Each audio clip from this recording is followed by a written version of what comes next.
Hello dear students, welcome to एड्यूरुद्रम success classes. तो जैसा कि आप सभी जानते हैं, हमारे चैनल पर आपकी डिमांड पर एक इंपॉर्टेंट सीरीज चलाई जा रही है डियर स्टूडेंट्स कि आपका किसी भी तरह का अगर कोई डाउट है AKTU से रिलेटेड तो वो आप अपना डाउट इस सीरीज में क्लियर कर सकते हैं। क्या है हमारी series? Clear your all doubt related to AKTU। आपका किसी भी तरह का कोई भी डाउट है बेटा वो आपका क्लियर होगा। अगर किसी भी तरह का कोई डाउट, क्योंकि काफी टाइम ऐसा होता है कि जो बच्चे कमेंट करते हैं, बहुत ज्यादा व्हाट्सएप पे मैसेज करते हैं, कॉल करते हैं, तो हर एक इंडिविजुअल स्टूडेंट को उसके जो प्रॉब्लम है उसका सॉल्यूशन बार बार अलग अलग बताना पॉसिबल नहीं हो पाता। तो इसलिए यहाँ पर एक सीरीज चलाई गई है जिसमें हम वीडियो के माध्यम से आपको आपके डाउट्स क्लियर करेंगे। ठीक है, तो जैसे कुछ स्टूडेंट अगर कमेंट करते हैं किसी डाउट से रिलेटेड तो वो आपको बता दिया जाएगा। साथ में किसी दिन अगर कोई डाउट नहीं लेंगे तो कोई ना कोई रूल जो आपके यूनिवर्सिटी के रूल्स हैं वो एक रूल एक वीडियो में आपको बता दिया जाएगा। छोटी सी वीडियो बना के 10-15 मिनट की और आपको समझा दिया जाएगा। जब ये सीरीज एंड हो रही होगी तो बेटा मेरा मानना यह है कि आपके जितने भी डाउट्स होंगे AKTU से रिलेटेड वो इस सीरीज में सारे क्लियर हो जाएंगे। ठीक है, जितने भी क्वेश्चंस आपके बनते हैं वो सारे यहाँ पर क्लियर हो जाएंगे।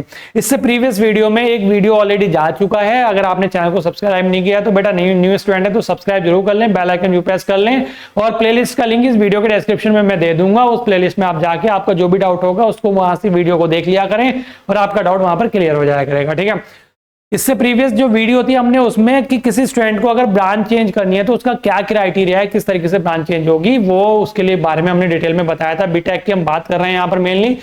और आज के जो लेक्चर है उससे कॉलेज भी अगर चेंज करना है तो उसका भी हमने बताया था कि कर सकते हैं या नहीं कर सकते। आज के जो ये वीडियो है इसमें हम बात करेंगे एग्जामिनेशन से रिलेटेड। तो हम इसमें दो चीजों पर यहाँ पर फिर से डिस्कशन करेंगे। एक तो एग्जामिनेशन का क्या पैटर्न है, आपके जो AKTU में बीटेक आप अगर कर रहे हैं तो उसका एग्जामिनेशन का क्या पैटर्न है, और दूसरा एग्जामिनेशन में पास होने की जो एलिजिबिलिटी है वो क्या है। यहां पर हम आज ये दो चीजें क्लियर करने जा रहे हैं। ठीक है, तो ध्यान से सुनिएगा सारे पॉइंट, आपका कोई डाउट नहीं रहेगा, ये मेरी गारंटी है अगर आप ध्यान से सुनेंगे सारे पॉइंट्स को। ठीक है, देखिएगा सबसे पहले अगर बेटा मैं बात कर रहा हूं आज किसकी? एग्जामिनेशन की। तो इसमें एग्जामिनेशन का पैटर्न तो आप अगर बीटेक कर रहे हैं और अगर आपने फर्स्ट ईयर भी कर लिया है तो आपको पैटर्न तो पता चल ही गया होगा। जो न्यू स्टूडेंट्स हैं जो नए एडमिशन ले रहे होंगे वो इस चीज को देख लीजिएगा, बाकी जो ऑलरेडी कर रहे हैं उनको भी चीजें क्लियर हो जाएंगी। लिखी हुई हैं सारी चीजें, मैं अगर पढ़ के बताऊंगा सारी चीजें यहाँ पर एक एक पॉइंट तो फिर फायदा क्या, आप खुद भी पढ़ सकते हैं। मैं आपको बस चीजें समझाता चलूंगा बहुत छोटा सा करके, एकदम बहुत छोटे छोटे में। ठीक है, सबसे पहले मैं अगर एग्जामिनेशन की बात करूं, पैटर्न क्या है आपको पता है। जो AKTU से बीटेक कर रहे हैं स्टूडेंट्स उसके सेमेस्टर एग्जाम्स होते हैं, मतलब टोटल 4 ईयर का कोर्स है बीटेक, और जिसमें आपके अगर आप लेटरल में एडमिशन ले रहे हैं सेकंड ईयर में तो उनका 3 ईयर का हो जाता है। हर एक ईयर में 2 सेमेस्टर्स हमारे होते हैं और हर सेमेस्टर में हमें थ्योरी एग्जाम लास्ट में फाइनल एंड सेमेस्टर एग्जामिनेशन देने होते हैं, थ्योरी भी और प्रैक्टिकल भी। ठीक है, एक्सटर्नल जिन्हें हम बोलते हैं। तो 2 तरह के आपके एग्जाम होते हैं। कौन कौन से होते हैं? एक होते हैं इंटरनल और एक होते हैं एक्सटर्नल। अब इसमें इंटरनल और एक्सटर्नल कौन कौन से होंगे इधर साइड को बता दो। इंटरनल भी होते हैं और एक्सटर्नल भी होते हैं। इंटरनल में आपके थ्योरी के भी इंटरनल होंगे और थ्योरी का एक्सटर्नल भी होगा, साथ में प्रैक्टिकल का इंटरनल भी होगा और प्रैक्टिकल का एक्सटर्नल भी होगा। ये पैटर्न है आपका। ठीक है, अब होगा क्या, आप जो सब्जेक्ट्स पढ़ रहे हैं आपको अपना सिलेबस आपको पता है, अपना सब्जेक्ट पढ़ रहे हैं, सिलेबस का आप प्रिंट आउट निकाल के रखा करें। और उस सिलेबस में सबसे स्टार्टिंग में ऊपर इवैल्यूएशन स्कीम वहां पर होती है जिसमें काफी सारी चीजें दी होती हैं कि कौन सा सब्जेक्ट कितने मार्क्स का है, उस सब्जेक्ट के कितने क्रेडिट है, क्योंकि क्रेडिट का भी कहीं ना कहीं बहुत इंपॉर्टेंट रोल रहता है। आने वाली वीडियोस में आप उनका इंपॉर्टेंट रोल भी समझ जाएंगे। ठीक है, तो होता क्या है कि जो हमारे इंटरनल और एक्सटर्नल्स हमारे होते हैं, चाहे वो थ्योरी एग्जाम हो चाहे वो प्रैक्टिकल एग्जाम हो, तो जितने भी सब्जेक्ट्स हमारे कितने नंबर का थ्योरी का पेपर होगा वो आपको आपके सिलेबस की इवैल्यूएशन स्कीम में पता चल जाएंगी चीजें। ठीक है, अब जैसे इस टाइम पर जो न्यू सिलेबस का पैटर्न इस टाइम पे चल रहा है मैक्सिमम, वो ये है कि बीटेक में कि जो थ्योरी का एक्सटर्नल होगा वो कितने मार्क्स का होगा। मैं यहां पर फिर से लिख देता हूं E और I करके। थ्योरी का जो एक्सटर्नल होगा वो 70 मार्क्स का होगा और इंटरनल जो होगा वो 30 मार्क्स का होगा। 70 मार्क्स का जो थ्योरी का एक्सटर्नल होता है उसमें एक उस सब्जेक्ट का आपको पेपर दे के आना होता है जहां भी आपका सेंटर होता है, रिटन एग्जाम होता है। और जो इंटरनल एग्जाम होंगे आपके उसमें काफी सारी चीजें इंक्लूड्स होती हैं, जैसे आपके सेशनल या क्लास टेस्ट जो होते हैं कॉलेज में वो हो जाते हैं मंथली, आपका कोई असाइनमेंट आपको टीचर ने दिया वो हो जाता है, आपको कोई ट्यूटोरियल है आपका वो हो जाता है, आपका कोई क्विज है कोई वाइवा का टीचर ने लिया वो हो जाता है, और आपकी अटेंडेंस, इन सभी को मिला के टोटल इंटरनल का असेसमेंट तैयार होता है। और 30 में से जितने मार्क्स बनते हैं वो भी, और जो 70 में से मार्क्स हैं तो वो तो आपके एक्सटर्नल जो फाइनल रिजल्ट आएगा उसमें आएंगे ही आएंगे। साथ में ये भी इनमें से 30 में से टोटल करके कितना बना ये भी एंड सेमेस्टर में आपके अपलोड किए जाते हैं मार्क्स। ठीक है, ये तो केस हो गया हमारा किसका, थ्योरी का। ये वाला केस किसका है, थ्योरी का। अगर मैं बात करूं प्रैक्टिकल की, तो प्रैक्टिकल के केस में क्या होगा, ध्यान से सुनिएगा। प्रैक्टिकल के केस में क्या होता है, जैसे थ्योरी का होता है वैसे सेम प्रैक्टिकल का भी होता है। जितने भी प्रैक्टिकल सब्जेक्ट आपके होंगे, आपकी इवोल्यूशन स्कीम जो होगी सिलेबस वाली, आपको पता होगा कितने प्रैक्टिकल्स हैं आपके, उनके भी इंटरनल भी होंगे और एक्सटर्नल भी होंगे। इंटरनल भी होंगे और एक्सटर्नल भी होंगे, मतलब उसका इंटरनल भी होगा और एक्सटर्नल भी होगा। करंट सिचुएशन में अगर मैं बोलूं, जैसे जो अब इस टाइम करंट में चल रहा है नया सिलेबस का पैटर्न, अभी जैसे फर्स्ट ईयर में आएगा सिलेबस चेंज होकर तो शायद उसमें कुछ चेंजेस हो। फिलहाल अभी जो चल रहा है उसमें 50 मार्क्स का आपका प्रैक्टिकल का इंटरनल होता है और 50 मार्क्स का आपका प्रैक्टिकल का एक्सटर्नल होता है। ये ध्यान रखिएगा, ठीक है। प्रैक्टिकल का इंटरनल 50 मार्क्स का और एक्सटर्नल भी 50 मार्क्स का आपका होता है। क्लियर, तो ये पैटर्न है आपका। अब ये इंटरनल कब होगा, इंटरनल भी जस्ट एग्जाम से पहले आपके कॉलेज में लैब्स होती हैं, उनमें प्रैक्टिकल्स आपके कराए जाते हैं, आपके प्रैक्टिकल लिखवाए जाते हैं। जब एंड सेमेस्टर हो रहा होता है तो एग्जाम से पहले इंटरनल प्रैक्टिकल कॉलेज खुद से अपने जो भी शेड्यूल करा के अपना इंटरनल प्रैक्टिकल करा लेते हैं।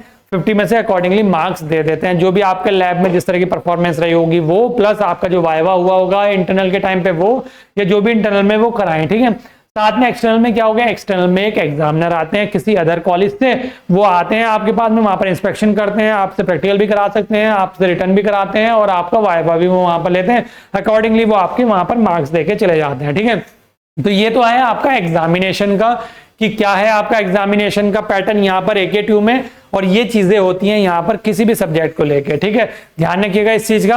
अब मैं बात करूं कि ये ठीक है, अब हमने ये चीजें समझ ली कि ये चीजें होती हैं। अब इनमें अलग अलग पास होना जरूरी है क्या, किस तरीके से पास होते हैं, कितने मार्क्स चाहिए, क्या पैटर्न है मार्क्स पास होने का, या क्रेडिट का कोई है क्या, जो भी है हमारा वो हम देखते हैं यहाँ पर। ठीक है, तो चलिए मैं बताता हूँ एलिजिबिलिटी जो है पासिंग की वो क्या है।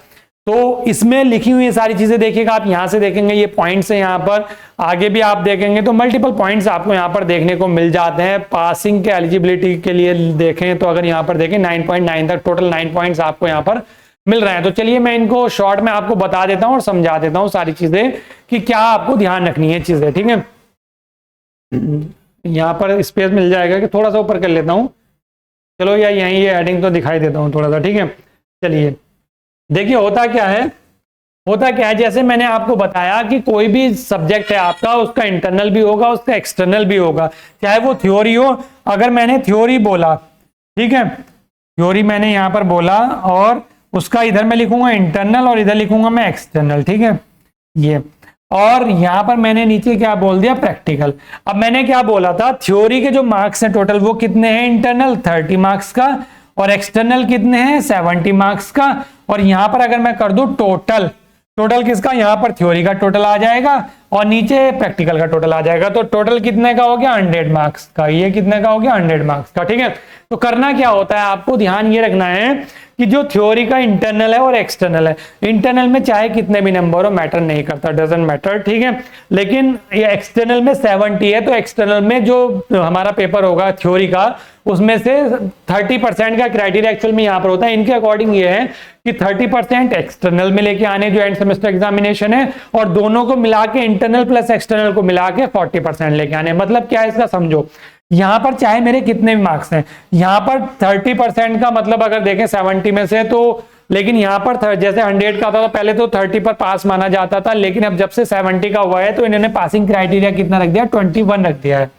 तो 70 में से 21 अगर आपके मार्क्स हैं तो 21 मार्क्स जो है आपके, तो आप पास हो जाएंगे। अगर 20 हो गए तो आप फेल हो जाएंगे। यहाँ चाहे आप 30 में से 30 क्यों ना ले आए, अगर यहाँ पर 21 से 20 हो गए ना तो आप वहां पर फेल हो जाएंगे। ठीक है, अब यहां पर अगर 21 है और यहां पर मैं ले आता हूं 19, तो टोटल कितना होगा 40।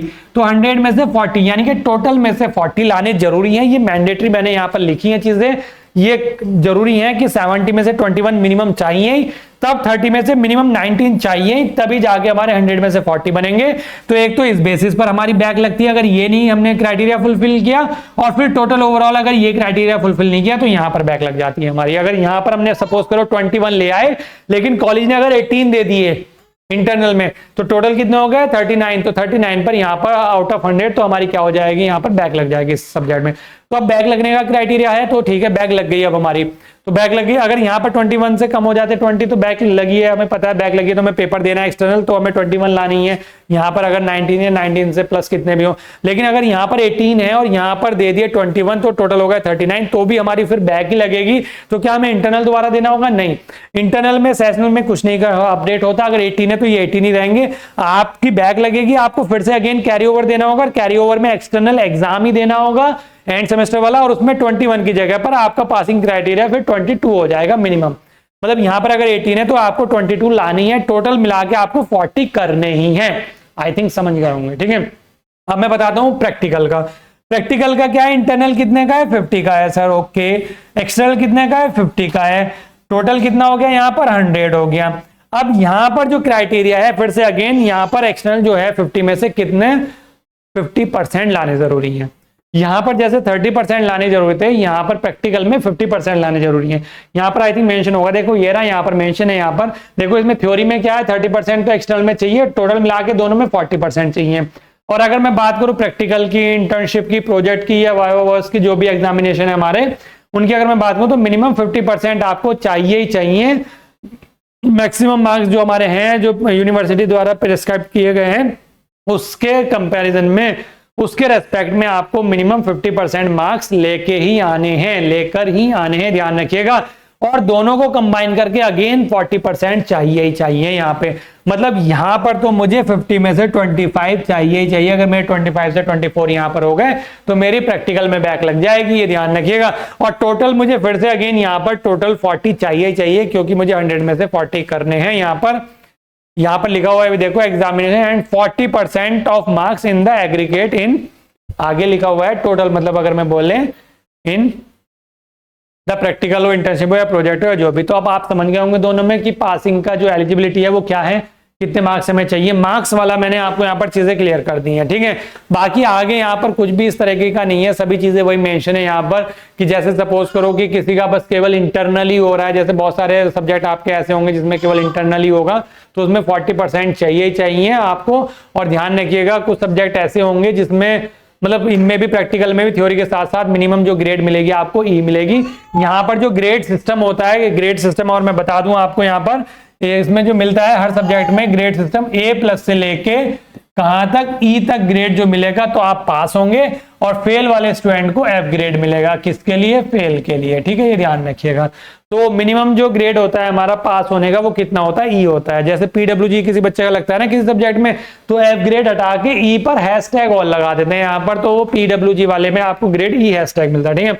यहाँ पर अगेन फिर से वही सारी चीजें यहाँ पर मिनिमम गिवन है, जो मैंने आपको बता दी है सारी। यहाँ पर कुछ ऐसा और इम्पोर्टेंट कुछ ऐसा बचा नहीं है जो मैंने बताया है, ठीक है।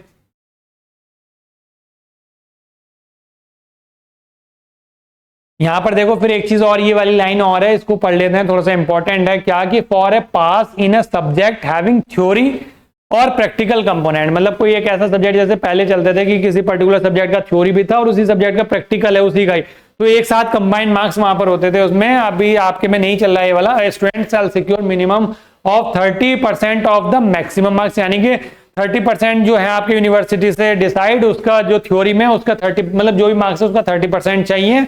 And 50% of marks in practical examination, in addition the student must secure total 40%। मतलब ये वही लाइन अगेन रिपीट कर दी है जो ऊपर वाली थी, ठीक है, ये वही लाइन रिपीट कर दी है जो मैंने बताई है। तो ये पासिंग क्राइटेरिया मैंने आपको बता दिया है, ये आई थिंक समझ में आ गया होगा। अभी जो 9.2 वाला है, ये तो हो गया 9.1 जो था हमारा, 9.1 जो क्लॉज था ये वाला तो हमारा पूरा हो गया। 9.2 में भी सेशनल के बारे में बता रहा है, ये भी आपका पूरा हो गया। अब ये जो 9.3 है, ये अगर कोई बच्चा अपने मार्क्स को, अपनी परफॉर्मेंस को, अपने एग्जाम को अगर छोड़ना चाहता है तो उसके लिए आप, मुझे नहीं लगता कि आप अगर ये वीडियो देख रहे हैं रूल्स वगैरह जानना चाह रहे हैं तो आप कोई एग्जाम वगैरह छोड़ना चाहेंगे या जो भी है। फिलहाल आप अगर चाहें तो छोड़ सकते हैं। और इसमें एक सबसे इंपॉर्टेंट चीज ये है कि पूरे कोर्स का, जितने भी टाइम का कोर्स है, उसमें केवल आप ये चीज 2 बार कर सकते हैं। अपने किसी भी कोर्स को, मतलब किसी भी ईयर में, किसी भी सेमेस्टर में छोड़ सकते हैं। किसी मार्क्स अगर मिल रहे हैं आप उसको वहां पर उनको, मतलब एक तरह से त्याग सकते हैं उनको, मतलब एक्सेप्ट नहीं करना तो आप उन्हें एक लेटर आपको बनवा के भेजना होता है वहां यूनिवर्सिटी को, अपने कॉलेज से, रजिस्ट्रार ऑफिस से। तो वो चाहे तो आप उन मार्क्स को छोड़ सकते हैं, लेकिन ऐसा आप क्या कर सकते हैं, 2 बार कर सकते हैं, ध्यान रखिएगा। पूरे जो भी है आपका यहाँ पर लिखा हुआ है देखो, आप जो है ना केवल twice during the entire course of study, मतलब जितना आपका जितने साल का कोर्स है उसमें केवल आप ये 2 बार कर सकते हैं ऐसा, ठीक है। ये सारी चीजें वही हैं। आप चाहे उस केस में, दोनों केस में कर सकते हैं, आप चाहे पास हो रहे हो या फेल हो रहे हो, लेकिन अगर आप नहीं एक्सेप्ट करना चाह रहे हैं अपने मार्क्स को या जो भी है, कहीं पर भी आप चाहें तो उसको छोड़ सकते हैं वहां पर, ठीक है। ये वैसे इतने इंपॉर्टेंट पॉइंट नहीं है, लेकिन मैंने फिर भी डिस्कस कर लिया यहाँ पर, ठीक है। अब यहाँ पर अगर ये है कि अगर आप छोड़ दिया आपने, या बहुत सारे स्टूडेंट ऐसे होते हैं जिनकी ईयर बैक लग जाती है, तो वो रीएडमिशन वहां पर ले सकते हैं, ठीक है। लेकिन यहाँ पर अगर आप देखेंगे ये वाला जो पॉइंट है, the student who opt to abandon his her performance only in the university and semester examination of the semester and does not desire readmission shall be permitted to reappear for examination of the all the subject of the semester in the subsequent examination as an ex-student, however the sessional marks obtained by the। यहाँ पर बेटा एक चीज मैं बता दूं आपको, देखो यहाँ पर जो कहना चाह रहा है, देखो जैसे आपने कोई छोड़ दिया पेपर, ये आपकी ईयर बैक लग रही है, तो आप 2 तरीके से वहां से एडमिशन लेते हैं। मतलब अगर आपकी ईयर बैक लग रही है तो 2 तरीके से एडमिशन ले सकते हैं, री एडमिशन ले सकते हैं और एक्स स्टूडेंट के तौर पर ले सकते हैं। लेकिन यहाँ पर छोड़ने के केस में शायद वो री एडमिशन के लिए यहाँ पर मना कर रहा है, ठीक है। तो मैं आपको बता दूं, जब एक्स एडमिशन जो स्टूडेंट लेगा तो उसमें वो एंड सेमेस्टर एग्जामिनेशन तो देगा, लेकिन जो इंटरनल होंगे वो वही होते हैं जो पुराने वाले होते हैं एक्स के केस में। री वाले केस में आपके इंटरनल भी चेंज हो जाते हैं दोबारा से, ठीक है। और दूसरी चीज, अगर आप ऐसा कर रहे हैं, ठीक है, अगर आप कभी छोड़ रहे हैं या जो भी पेपर वगैरह है, जो भी आप अगर मार्क्स उनको एक्सेप्ट नहीं कर रहे हैं, तो उस वाले केस में आपको यहाँ पर बेटा डिवीजन तो अवार्ड होगी, लेकिन जो आपको रैंक मिलती है, ऑनर्स मिलती है, ऑनर्स डिग्री मिलती है, वो आपको वहां पर प्रोवाइड नहीं की जाएगी। यहाँ पर ये चीज यहाँ पर मेंशन है। तो फाइनली जो एलिजिबिलिटी थी, और एक और चीज है यहाँ पर, जो क्रेडिट्स आपके होते हैं, जो क्रेडिट्स आपके होते हैं किसी भी सिलेबस में आप देखेंगे इवोल्यूशन स्कीम में, हर सब्जेक्ट का अपना अलग क्रेडिट होगा। तो जितने मिनिमम रिक्वायर्ड क्रेडिट हैं हर सेमेस्टर में हर सब्जेक्ट के, वो आपको सिक्योर करने जरूरी होते हैं पास होने के लिए। दूसरा, ओवरऑल पूरे कोर्स में आपको 160 क्रेडिट सिक्योर करने जरूरी है मिनिमम, तभी आपका एंटायर जो पूरा कोर्स जो कंप्लीट आपकी डिग्री कंप्लीट मानी जाएगी कि बीटेक आपका कंप्लीट हो गया। वो किस केस में माना जाएगा, जब आप एटलीस्ट 160 क्रेडिट जरूर सिक्योर करेंगे मिनिमम। ये चाहिए। पता चला आपने पासिंग मार्क्स तो ले आए, लेकिन आपके क्रेडिट अगर 160 नहीं हो रहा है तो आपका कोर्स कंप्लीट नहीं माना जाएगा, दैट मींस बीटेक कंप्लीट नहीं माना जाएगा। तो चलिए डियर स्टूडेंट्स, आपको आज के बारे में मैंने आज इस लेक्चर में एग्जामिनेशन के बारे में पैटर्न जो है और जो पासिंग की जो एलिजिबिलिटी है उसके बारे में मैंने बताया क्या क्राइटेरिया है। आगे हम एलिजिबिलिटी देखेंगे प्रमोशन की, मतलब अगर हम जैसे बहुत सारे स्टूडेंट ऐसा होता है कि एक आध बैक अगर लग जाती है तो उन्हें प्रमोट करना है, जैसे बोलते हैं ना पीसीपी आता है, पास विद कैरी ओवर पेपर या promoted with carry over paper, या अगर कोई स्टूडेंट पास ही हो गया तो वो नेक्स्ट ईयर में प्रमोट होगा, तो उसका क्या क्राइटेरिया है उसको नेक्स्ट वीडियो में हम डिस्कस करेंगे। तो चलिए आज की वीडियो में इतना ही, मिलूंगा नेक्स्ट वीडियो में, तब तक के लिए थैंक यू।